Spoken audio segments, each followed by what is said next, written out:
Birdos. Birdos. Yeah.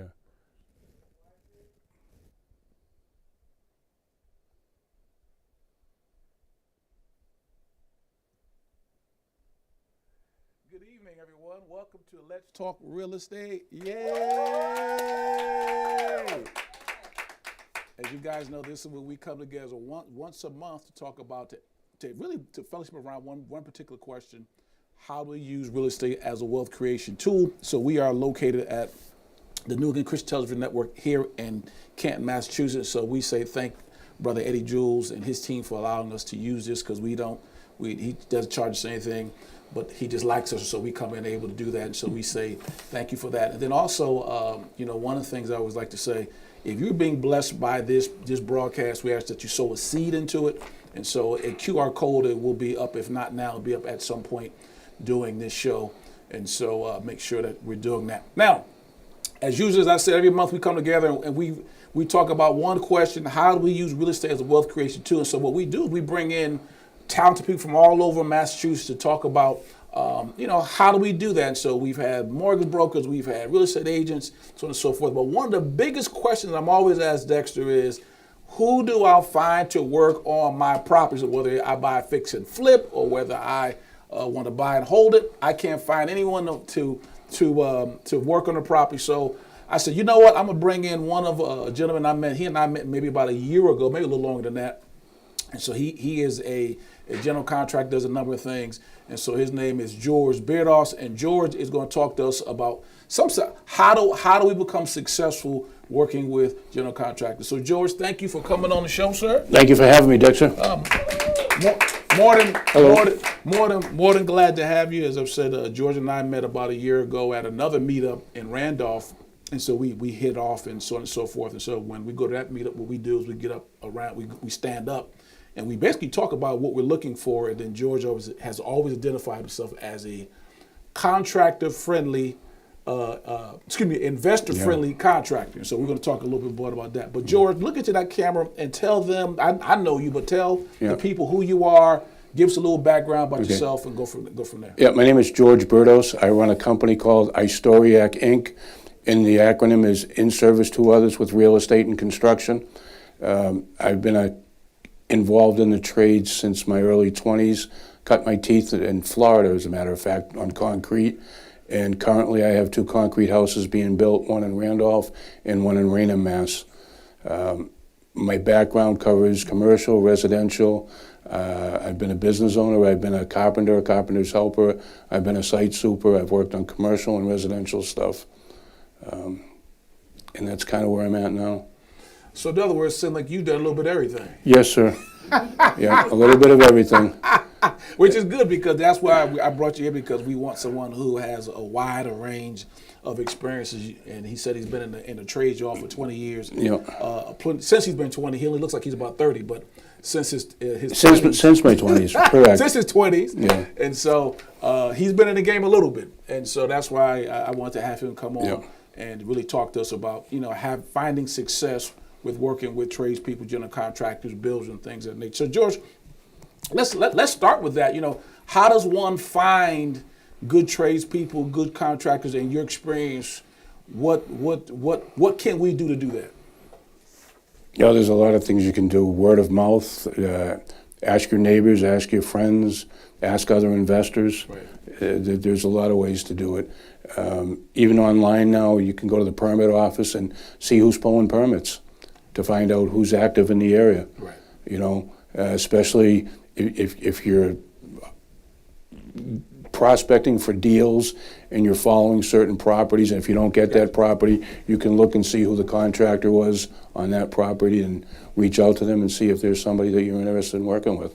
Right, and I think you said number one is, let's start with referrals. Most of the time, the people that I've dealt with were people that was referred to me. So maybe I don't know where I met the person at, but a referral. So that's one source. Another source you mentioned was maybe bidding on property, and you didn't get them, but then pulling seeing who pulled the permits. Correct, yeah. So talk about how to do that. So how does someone go and look at something like that? In Massachusetts, a lot of the permitting authorities are online now, and a permit that's pulled is public record. Okay. So you go on the municipality's website, you look for their building department or inspectional services, and you continue to drill down through the pages to find the permits that are open and the permits that are closed. That's one way to try to figure out who's pulled permits. So that's a nugget, y'all. So you go to, just say go to, because I know You go to Randolph. Yeah, he lives in Randolph, and so I go on the town of Randolph website. Yeah. And then I go to what again? The building commissioner, building department, inspectional services. Right. In that same vein, you could also go to the state's website where the licenses are. Okay. You can look up licenses. Department of Public Safety, I believe, construction supervisors, what's the actual name of a general contractor in Mass. So there's multiple ways to figure out where you can find the people that you need to get the work done for you. Right. And I always say, if someone is busy, that's good. It is. It is. It is. Because it's almost like going to a restaurant where there's no cars in the parking lot. Right, right. I don't think you want to eat there. You want to go to a place Yeah, which leads me to another place. You can go to Home Depot, Lowe's, or the local lumber yard as well and ask for referrals. Right. Or if you're looking for a siding contractor, go to Lansing, which used to be Harvey's, where they sell siding and roofing and stuff and windows. And it's funny you said that because I'm doing some work in Connecticut, and so I met, or I got a Home Depot account, and then the woman who was working there, she was knowing everybody. She said, "Who you working with?" And I said, "Yeah, I'm working with this guy named Omar." So she said, "Oh yeah, he's pretty good." And then she named 2 or 3 other people, and so it is good to get in with your Home Depot, your Lowe's, your Harveys, and really build a relationship. And we've talked about this in the past, guys, that this is a relationship and team building business, and that you're always looking to add people onto your team, and you never know where they're going to come from. So we talked about referrals of people that you may know, but going to the Home Depots, the Lowe's, the Harveys, your local hardware place, because they know who's coming in and out and who's buying things. Right. They do. So we got that, and so we got the referrals, we got the Home Depots, the Lowe's, we got the town. Social media is another place. Media. Yeah, we'll talk about that, because I've seen a lot of Facebook groups pop up with contractors of Massachusetts. So talk about. Yeah, there's 2 or 3 of those sites with a similar name on Facebook. There's some on Instagram. I've noticed actually there's more contractors looking for work on the social media sites, which tells me there's a downturn a little bit. Right. Which is good for people looking to hire them, because now they're not able to ask top dollar because there's more of them chasing the same work. Right. So now that I've found a contractor, what are some of the questions I should be asking when I interview one? License and insurance. Like I said, the person that pulls a permit in Massachusetts is called a construction supervisor. Usually they have an unrestricted license. If they're working for a homeowner directly, not on an investment property, they also have to have a home improvement contractor's registration number as well. Now back up, because you got to explain that stuff. So slow down. So okay, so because we got an audience here, but we got a TV audience too. So in Massachusetts, the home improvement contractor's registration number is consumer protection legislation, and it only works for homeowners. So if you're buying your flips or your buy and holds, unless it's owner occupied, it's not applicable. It doesn't fly, right? It doesn't fly. But construction super's license, plumber's license, even the sheet metal license now, it's kind of crazy. To put a bathroom fan in, you need an electrician, you need someone with a sheet metal license, and you need a permit to be pulled. Wow. So there's 3 trades. Nobody does it. It's just a hassle, right? Especially if you're just doing a small bathroom. But typically, if you're doing like a whole house renovation, or you're trying to flip the place, there's usually someone that's taking care of the forced hot air or the forced air conditioning. So they would have a sheet metal license that would cover you. And like I said, if you're doing that kind of a rehab, they'll be there with an electrician and a plumber and someone's going to have to pull the permit. So it's not as hard as it sounds to get it done. Exactly. But just one by itself, if you want your bathroom fan changed out, That's it. all in the name of consumer protection. And it's not free either. No, unfortunately, it isn't. So we got. So you said license. So we talked about that. Yeah. You talked about. You mentioned insurance too, right? I did mention insurance. Okay. Workers' comp, general liability, commercial auto policy, those are the things that you need to be looking for when you're going to engage the services of a contractor. Right.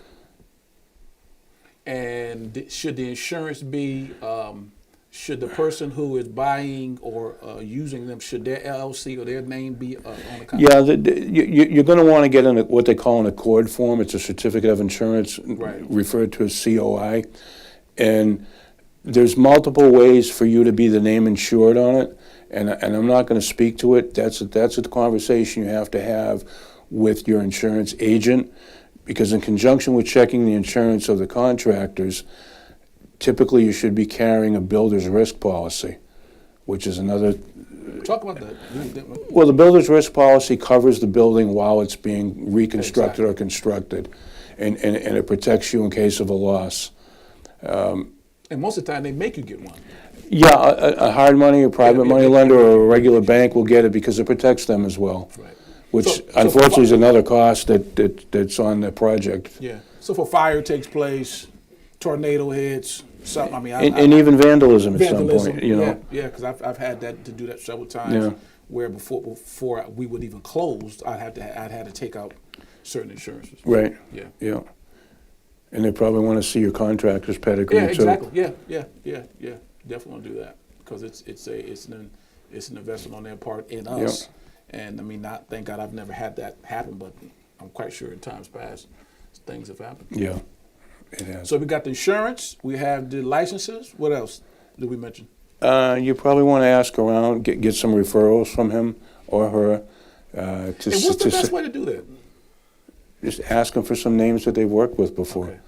You know, if they're not willing to give them, that would be a red flag, right? I'm trying to. Or they've got their cousins answering the phone, Yeah, pretending they're other exactly, people. exactly, I mean, it's still it goes back to your gut. Even though our government right now has gotten away from the buyer beware, you're your best advocate. And for me as a contractor, the best customer or client for me is an informed customer or client.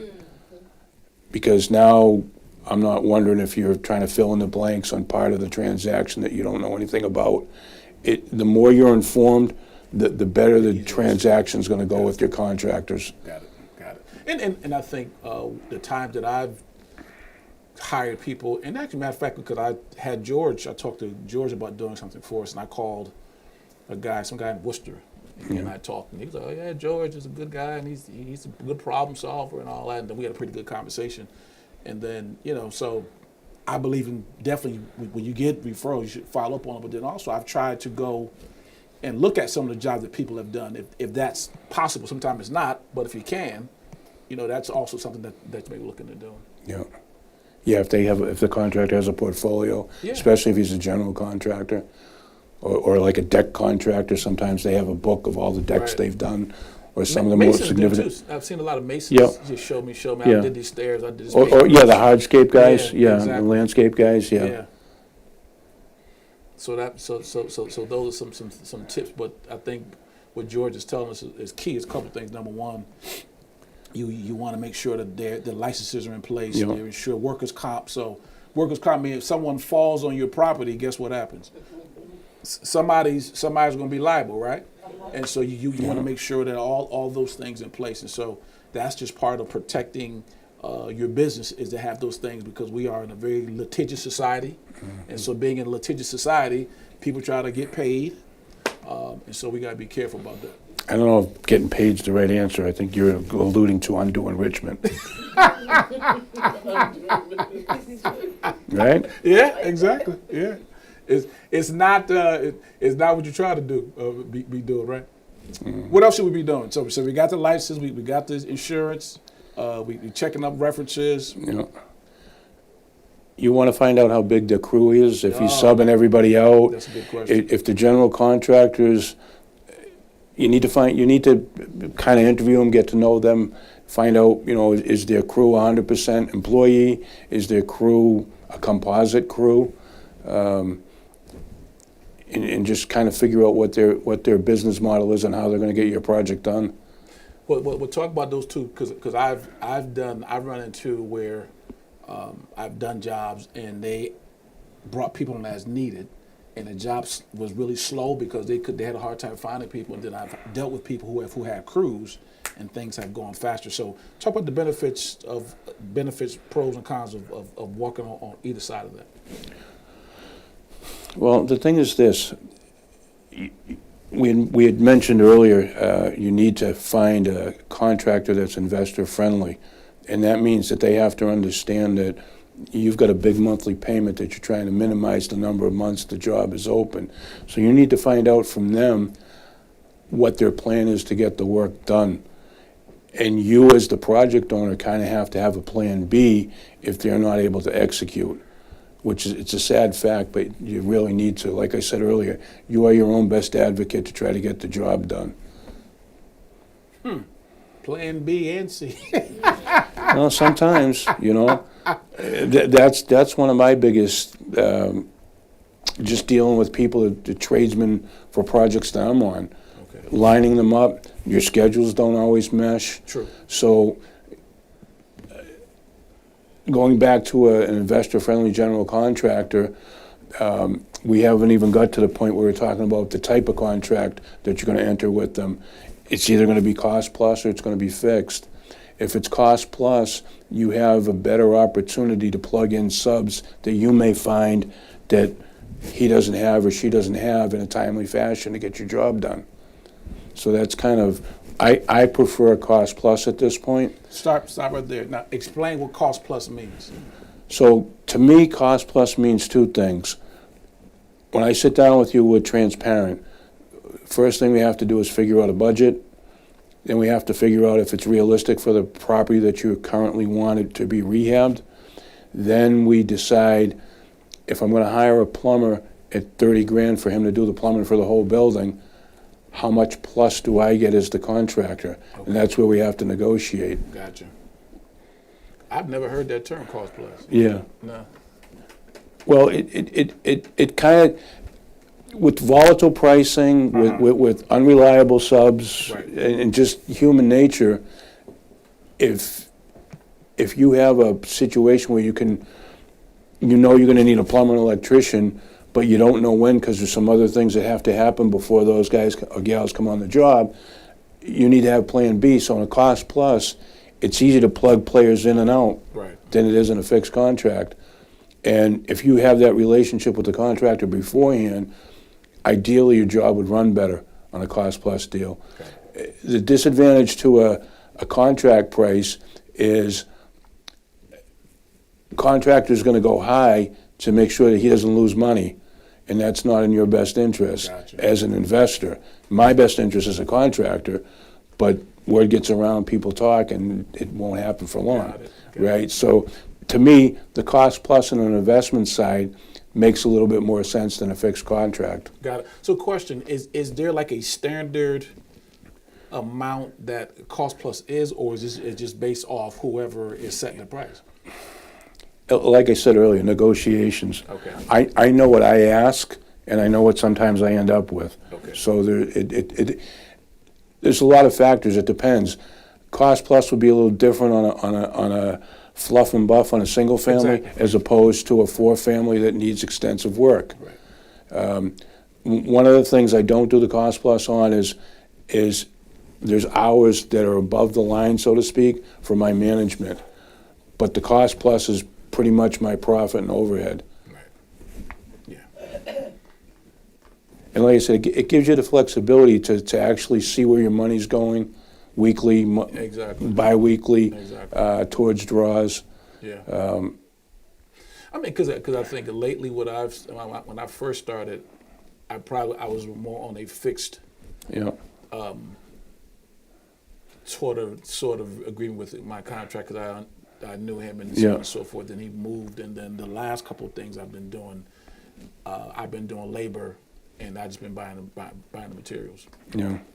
So, and what has been eye-opening about is this, George and guys, is you get a sense of what things cost.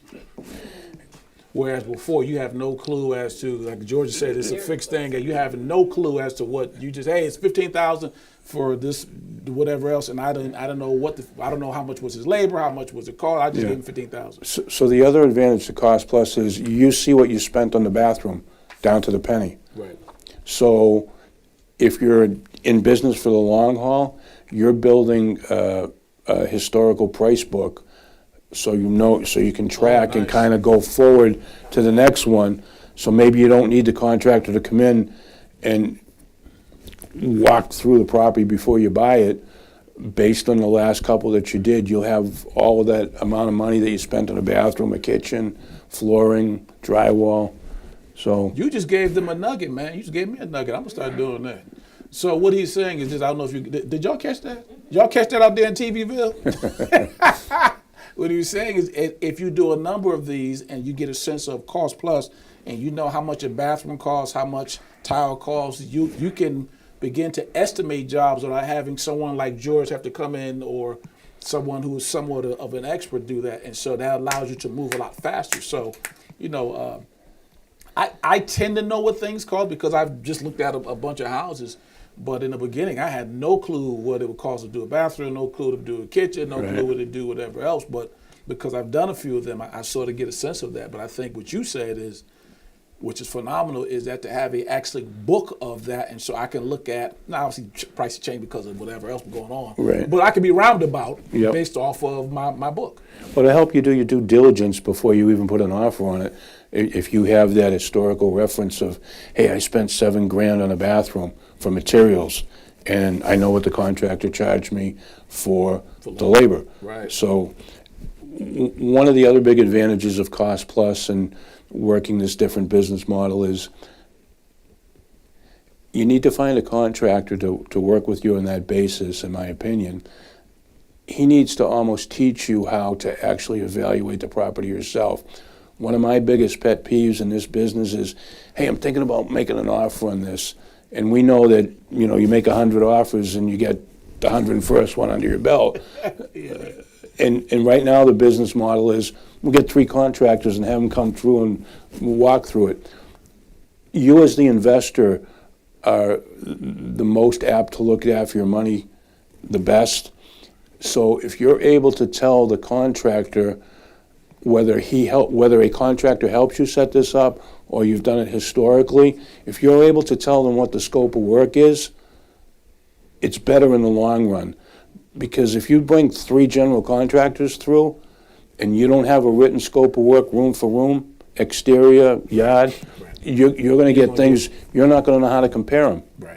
And lowest isn't the best. Yeah, and numbers will be all over the place. Right. Yeah, because I got a couple I'm working with now. They're doing their first flip in Taunton, so they had it's I won't say it's pretty much fluff and buff, but it's not a lot there. Yeah. But they've gotten quotes from $70,000 to $30,000.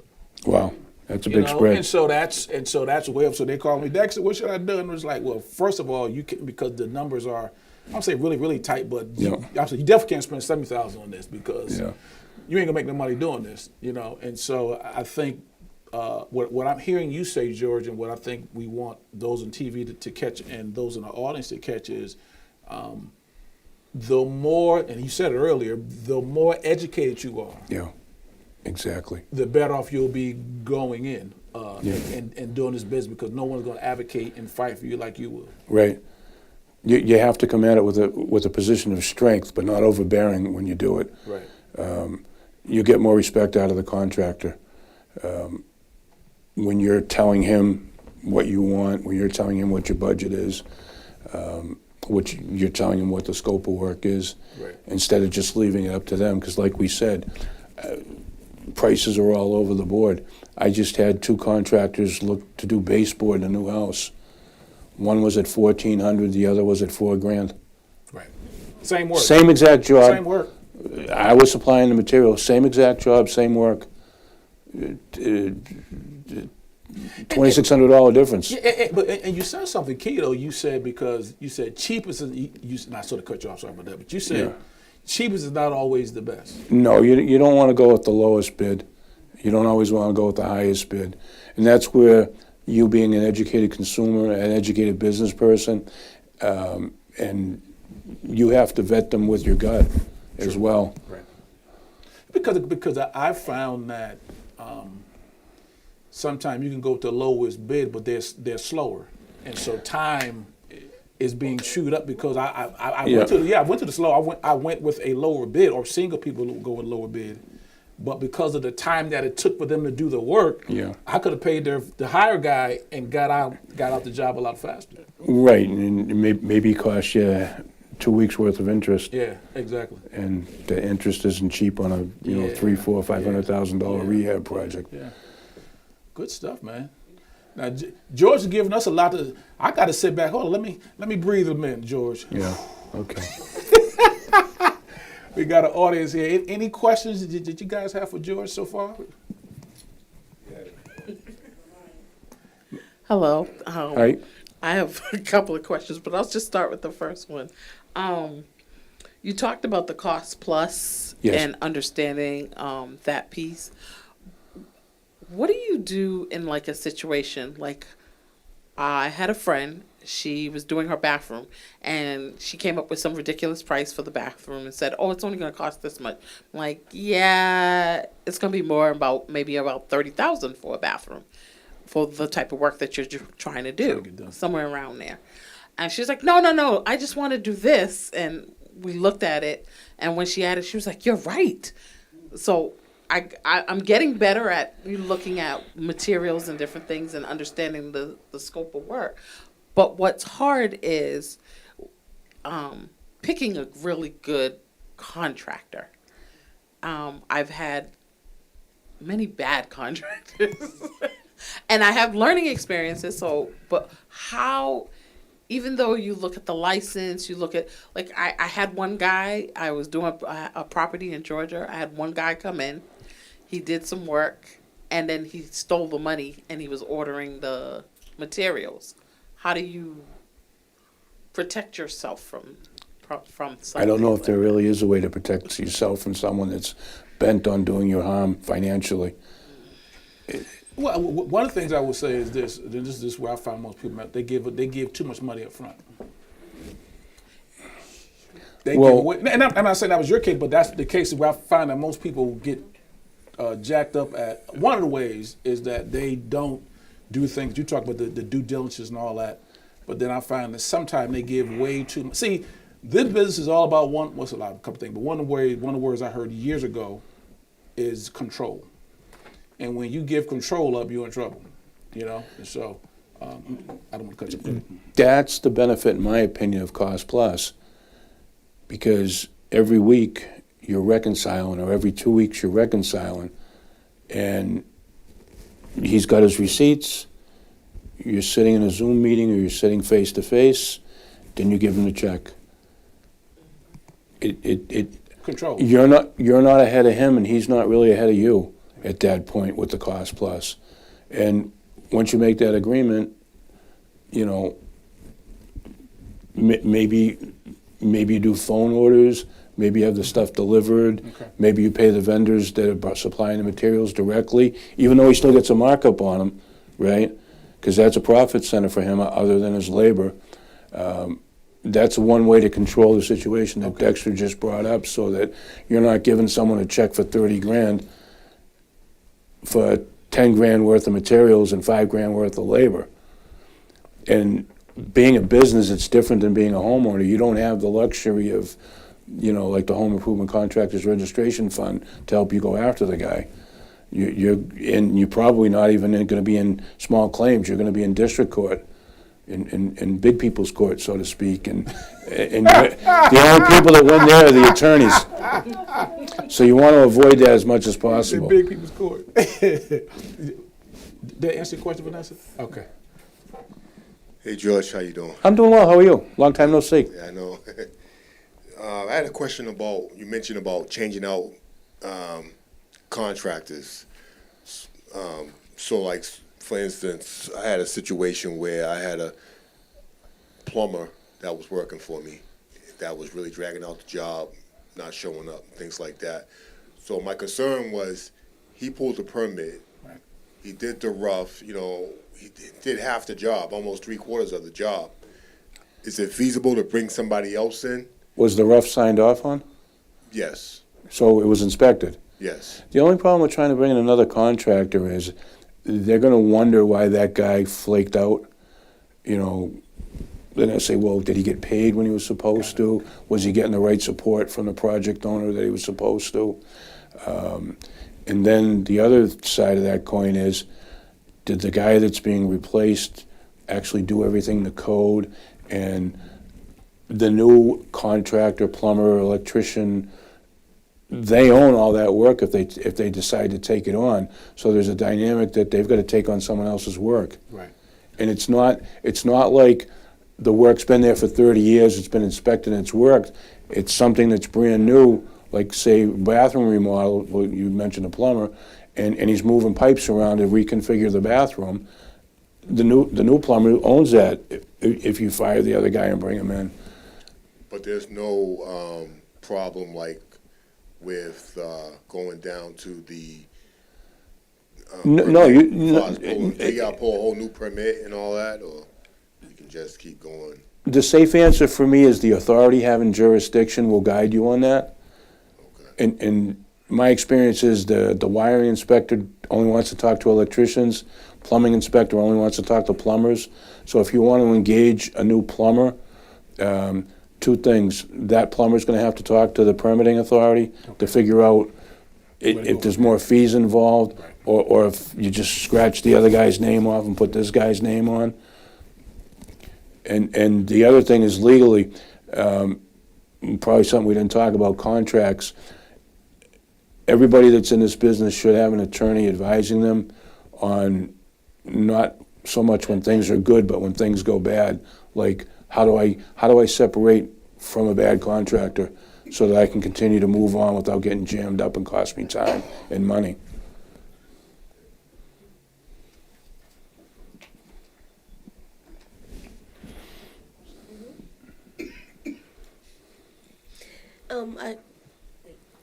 Can you hear me now? I can hear you.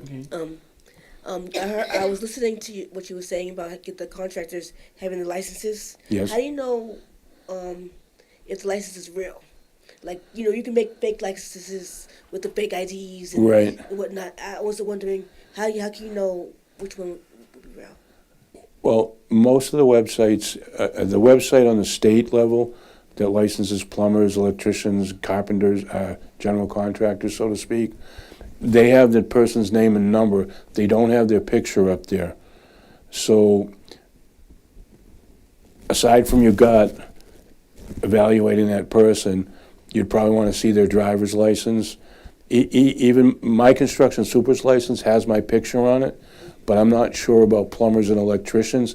I think they just have a wallet card like a real estate person, just their name, then their license number, and their address at the time that the license was issued. Thank you. Any more questions out there?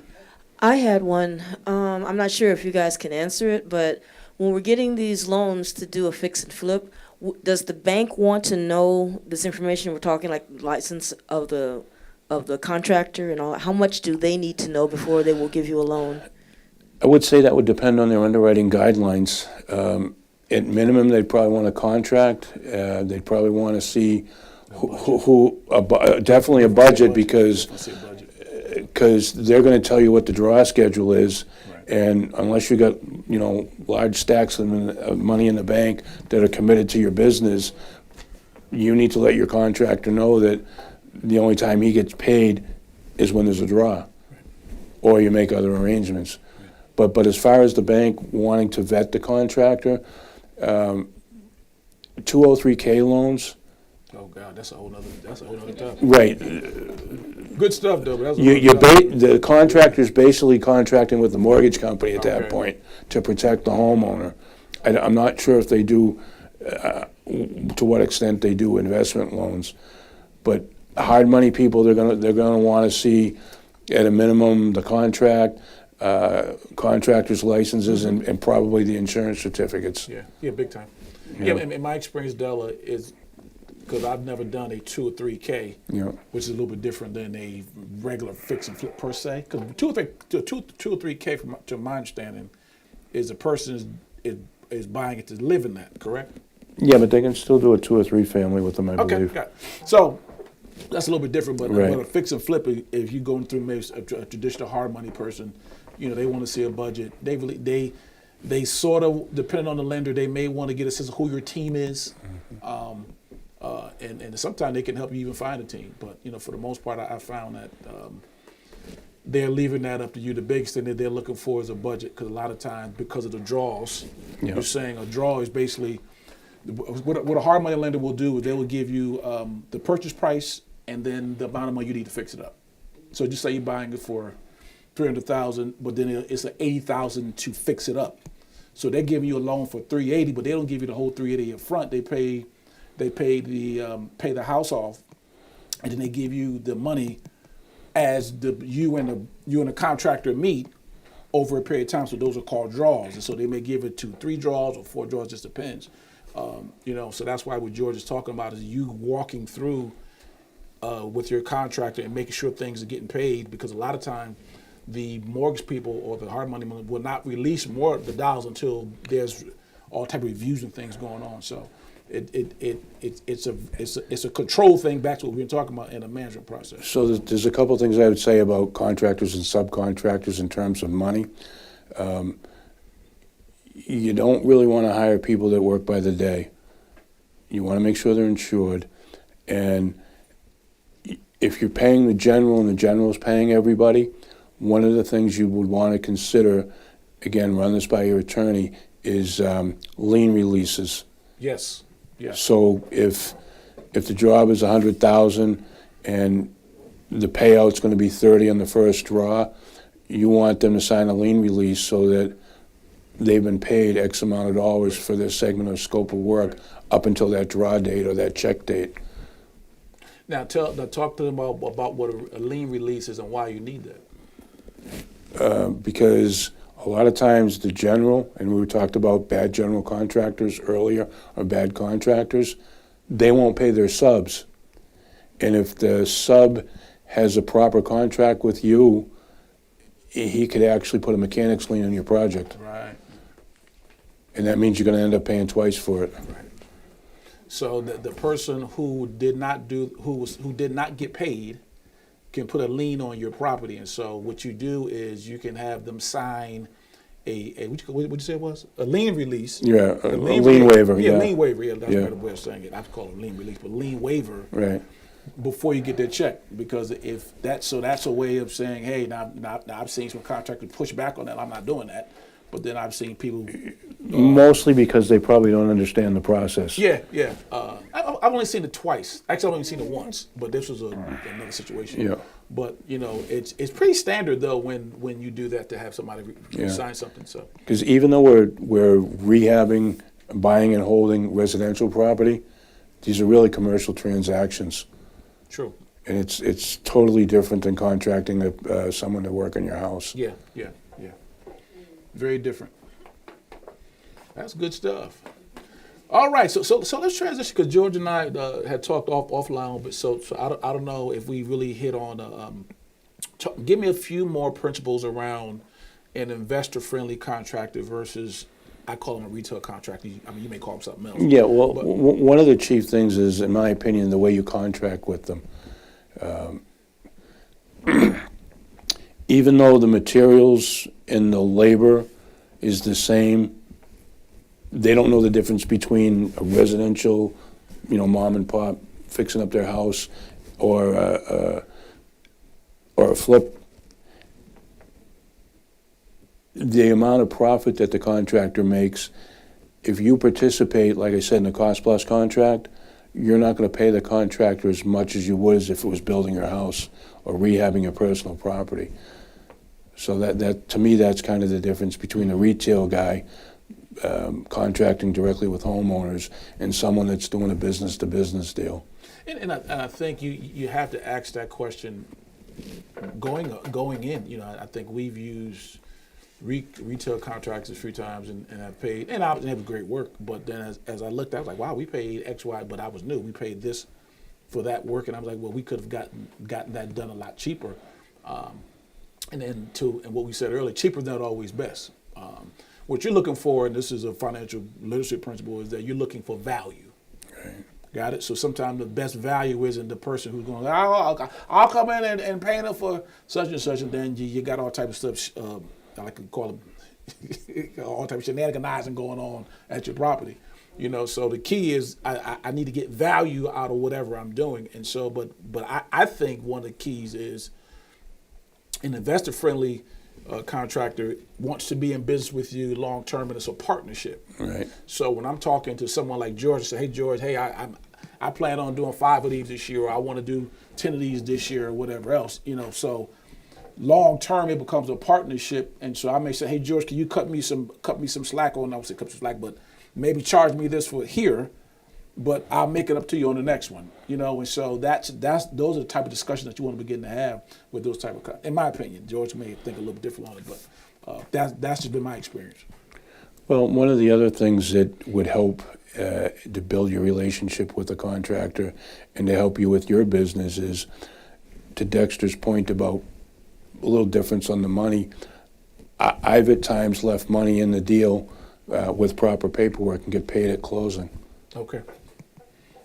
And to me, that's an investor-friendly contractor. Right. Because if you don't have a successful job, chances are you're not going to have another job.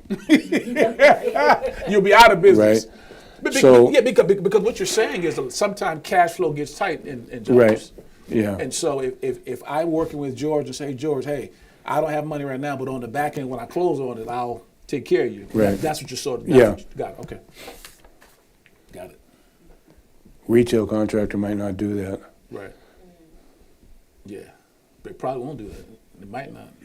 Well, George is being nice. There's another thing that we haven't discussed is there's several platforms out there available to contractors that provide signature loans or gap loans to homeowners that are going to do a $30,000 bathroom or something. Right. Which is, to speak to your point about having cash flow problems, maybe your credit's good enough, you can qualify for one of those type of situations, knowing that you're going to sell it in 3 months and you're not going to have 7 years of high interest payments. Got it. Right. So we got about 15 minutes left. So this is what I wanted to have Georgia. So we talked about the investor friendly versus a retail. We can go down this, but I wanted to talk about building from the ground up, because that's something that I'm interested in, and I don't know if you're interested in, but since it's my show, y'all just sitting there listening. Just kidding, it's our show. It's our show. Yeah. It's our show, TV. Yeah. But talk to us, because George has built. He's built from the ground up, but and right now you're building. What would you said in Randolph? I'm building Colonial in Randolph that's made out of concrete, insulated concrete forms, Right. and I'm building the same exact house in Raynham.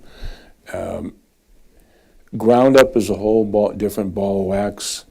There's a lot of things like zoning, planning, water and sewer hookups, well and septic.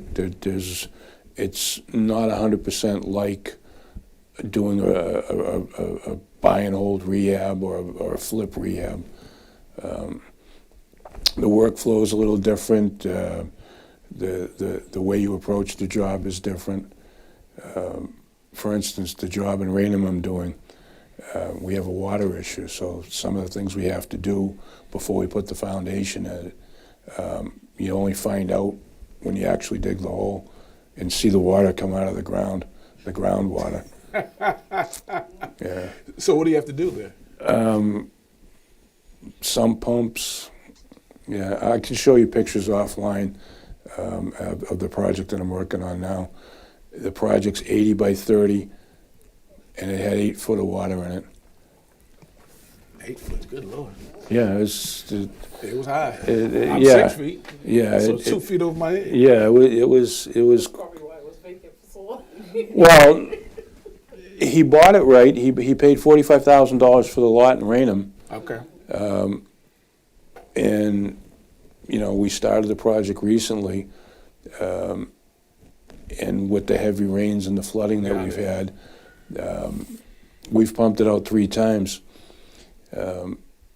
You also have to cooperate with your contractor. If he says, in my opinion, I think you need to put 2 sump pumps in there, excuse me, while it's under construction, you might want to listen to him, because it's going to end up costing you more money in the long run for me to take care of it with trash pumps. So I've got 1 sump pump in there now running, and it actually is taking care of the water. So, but issues like that wouldn't come up on a regular flip. Okay. You know, and you have to plan them a little different. Your budgeting's a little different. And I'm another friend of mine who does a lot. He does a lot of stuff in Boston. He loves the ground up, but very much of having to go to town meetings, having to go. I don't know how it is, maybe out in the rain or whatever else, but in the city, you have to go and meet with neighborhood communities and so on and so forth. Is that the same thing that you guys experience in Raynham, or is it a little bit different? Well, because of town. I happen to be a contractor that served on the zoning board and the planning board in Randolph over the years, so I kind of know a little bit about that stuff more than the average person. Dexter's right. In Boston, if you want to permit a multifamily, you gotta have meetings with the neighbors, meetings with the district city councilor, and you really have to be proactive to get people to reach a consensus before you actually go to the zoning board or the planning board. So sometimes the process could take up to a year to plan a project that big. It could take, if you looked at a piece of land, you need to make sure what the zoning is, that you can actually build a house on it. Start with that right there. Right. Yeah, because a lot of times I'll see, and it said the land was, I don't know if you guys have looked at listings, and they'll say the lot is buildable or not buildable. Don't believe it. Trust but verify. Trust but verify. You got to find out on your own if it's buildable or not. Okay. That means you got to kind of work your way around a zoning ordinance or a zoning bylaw, or hire someone or have someone consult with you. A lot of times, you know, especially on MLS, they won't answer any questions because they don't want the liability. So you really have to look into it yourself. There's setbacks issues. There's Tell them what a setback is. so if you got a lot, your house has to be set back from the street so many feet, from the sideline so many feet, and then from the back lot line so many feet. You'll end up, if you're doing new construction, you'll end up hiring a surveyor. Right. They'll do an instrument survey. You'll do your due diligence on what kind of a building's going to make the most money, the highest and best use for that property. You always want to do your best to try to find a project, especially when you're starting out, to do it as of right, meaning the building commissioner can give you a permit without going to the zoning board or the planning board. Right. So there's a lot. You need an attorney that specializes in zoning and planning, land use laws. Right. Because if you don't have something as a right, meaning I can go in and build right away, I have to get a variance. Am I correct in saying You have to get relief. It could be a variance. It could Okay. be a special permit. Okay. But it ends up, the surveyor is now going to prepare a document that's going to be the basis of a public hearing and public meetings with the authority having jurisdiction to review your request to, maybe you need 15 feet, but you only have 13 feet for a side yard setback. And you got to check the pulse of the people that make those decisions before you buy. Right. And what I usually tell people is look online to see if like the Randolph Zoning Board and the Planning Board, they usually had film meetings at one point. So you could go online and see who's representing people before the board. You can see how they react to certain situations. You can see how the board members react. You can kind of figure out who the leader of the pack is, so to speak, and who you want to get on your side first. It's a big strategy because nothing is guaranteed when you go in front of a zoning board. Yeah, it's a little song and dance. It's small town politics. It's small town I'm politics. trying to stay away from that word. Well, it's I didn't want to say it's a little political, but so I'm trying to stay away from it. But it's but it is. It's very rare that you'll find a board that or a situation that some sort of influence doesn't Yeah, exactly. cloud the process. You know, even with the building permit, you know, building commissioners have discretion, and then they have their pet peeves. Yeah. And I'm dealing with that now. one of the things that aggravates me about building commissioners or building inspectors, first guy comes in, looks at everything, says, do these 3 things. He's on vacation the next time. Somebody else. So you do the 3 things, Somebody else. and the second man or woman finds 2 more things you got to do. Right. Yeah. You know, in my mind, it should be. Uniform. It should be if it's a second inspection, you don't get another bite at the apple to scrutinize the whole project. Right. You're there just to look at 3 things, Right. or whatever's on that punch Let's list. keep moving. But it doesn't work that way. Yeah. You know, and the other things you need to keep in mind when building new, ground up, is the building codes. They're a mess. The energy codes are really. I'm like, George, you just can't throw it out there until it's a mess and then not. Well, I was just going to explain Okay, the energy codes now. The amount of insulation you have to put in a building. Yeah, I'm dealing with that now too. Yeah, it's. We had a HERS rating and this Yeah, came that's out. something you got to do, and Yeah, it's been eye opening. I will say that. Yeah. but even some of the building commissioners aren't happy what the state has done. Right. So they're using their discretion to kind of not enforce some of the And that's new stuff. since 2023, right? It's like January 23. It's Yeah. The DOER, don't ask me what the acronym stands for, but energy related. Okay. They picked up on the building envelope and the type of windows you can put in, the type of insulation you have to do now. It used to be all done by the Board of Building Regulations. Okay. But the Great and General Court, our state legislators, decided they wanted another government agency to weigh in on it. Yeah. And then if you're doing ground up new and you happen to like modular, that's a whole nother issue Right. of how to accomplish a successful project with modular. At some point, they wanted us to have separate licenses just to work on modulars. Yeah. And that was driven by consumer protection issues. Right. Yeah, that's where we are right now with a project in West Bridgewater. We had to have the HERS rating come in, and so it's because it's so new. A lot of guys are just learning on the run. Yeah. We'll have to talk offline about your West Yeah. Bridgewater experience. Yeah. I just did a job down there and had an interesting experience. We're getting a PhD in this business on that one project alone. Well, we got a few minutes left, George. One last question that Yes. I want to do is have you tell everybody how they can stay in contact with you. How can we, as investors, whatever, make your job easier? I don't know if we, if you said that already, but Well, one of the things I tried to get across earlier is an informed consumer, an informed business person that's doing these flips or rehabs or buy and holds is my best person to work with, because I don't have to, not that I'm not willing to, I have less of an opportunity to educate them and more an opportunity to work with them to make them some money. One of my pet peeves was the scope of work thing that I kind of alluded to earlier. You really need to find someone to help you fine-tune your skills as a business owner to come up with the scope of work, come up with a way to analyze it and put it on a spreadsheet. And you have to be almost more professional than the contractors that you want working for you, because you're really asking them for a request for proposal, right? right.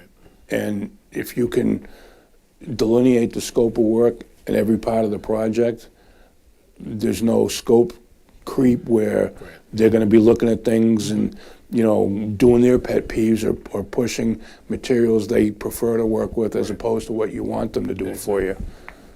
So you drive the rehab bus or the ground up bus, and a good contractor wouldn't really have a problem with that. Yeah. And I think one of the things that you have to understand is not as intimidating as it sounds. Because I know some like, oh my God, I'll learn all this stuff. One project at a time. Right.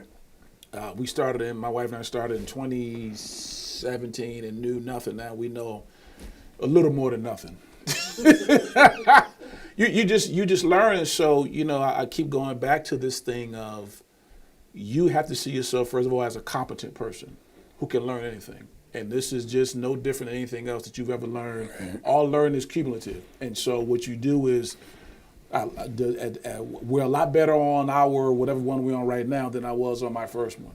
And so what George is saying now, I can say, hey, look, I can go in the house and say, did you look at the box? Did you look at the roof? Did you look at this? And I can sort of get a sense of what's needed based off me walking through a number of houses. So that's why I'm always a big proponent of just go look at the house. Yeah. Whether you put an offer in or not, at least you're getting, it's like the quarterback getting the reps. You got to get the reps and looking at this stuff. And so now you'll begin to get a sense of, now when you come to a person like George and say, George, hey, look, the box isn't good. I'm gonna need this. I'm gonna need that. The plumbing is no good. Now, his time is more valuable. Your time is more valuable, and now you can make some things happen. Yeah, and a narrative of the scope of work, pictures. Yeah, go a long way to the. You don't want the contractor spending a half hour measuring stuff. Right. If you tell him, say the drywall contractor, if you tell him in the bedroom I want this wall and that wall removed and replaced and painted, and you tell him how many square foot the wall is, all he's got to do is verify it now. Right. So you're signaling to him that, hey, I value your time. Gotcha. This is what I'm looking for in this particular room, right. And you do that for the whole project. You're going to be better off than say, hey, I'm having an open house, could you come down and invite 30 contractors, and they're all in there with their tape measures and doing their things, and it's just not something that is really going to be benefiting you in the long run. Right. Like I said, you control, you drive the bus. You want them to work with you and for you on your terms. I keep hearing that word control, like Janet Jackson said. I have one question. Yes. Bless you. God bless you. Which is better, for you to buy the materials or the owner to buy the materials? Because preferably I usually buy my own materials because I want quality stuff. It goes back to what I said. If I'm buying the materials and you're giving me general guidelines, either I'm going to give you submittals on a fixed contract and you're going to approve them and I'm going to go buy them, or we're going to work together on a cost plus contract. And at that point, I don't care what you buy because I've negotiated my markup on whatever you spend for that scope of work. I think it's better for you to buy it. But that's just a general. I think that's a business model as to how you want to follow it. I've done both. Right. So if you're concerned that you don't want to give someone a $10,000 check and you want to pay directly and have the stuff delivered, I'm fine with that. Anyone? I saw somebody take the mic. You need a question? Do anybody have a question? If not, George is going to be off mic too, so we can talk afterwards. Yep. But I got to close this out. So Keith, hold your question if you don't mind, and we'll talk about that. George, look into that camera and tell them how they can get in contact with you. So whether it's email, social media, whatever it may be. I'm in Randolph. My telephone number is 508-844-1134. 508-844-1134. And it's gberdoreac@gmail.com as far as email goes. And you can text me.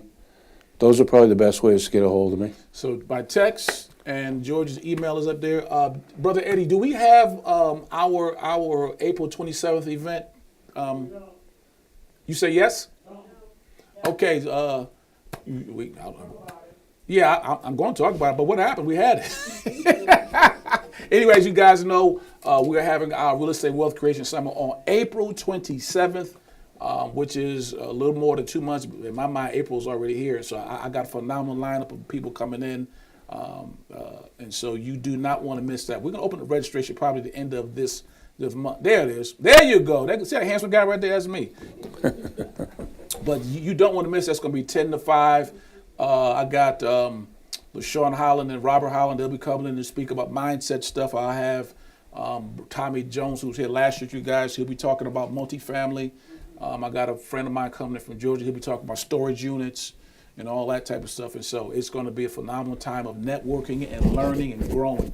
So you want to make sure you are there. I'm quite sure I can pull my friend George in to come to that event as well. Quite sure he'll be there. He missed it last year. So, all right, I think that is it for the night. Next month, I believe we have, I got a lawyer coming in, and he's going to talk. Now, you notice how many times George said having counsel? So we got a lawyer coming in on next week, next month to talk about, how to be able to protect yourself as you're going forward. And he does a wide range of wholesaling and other different things. So it's going to be a good time. So until next time, this is Dexter B. Jenkins. Let's talk real estate. We will see you next month. Be blessed and bye-bye.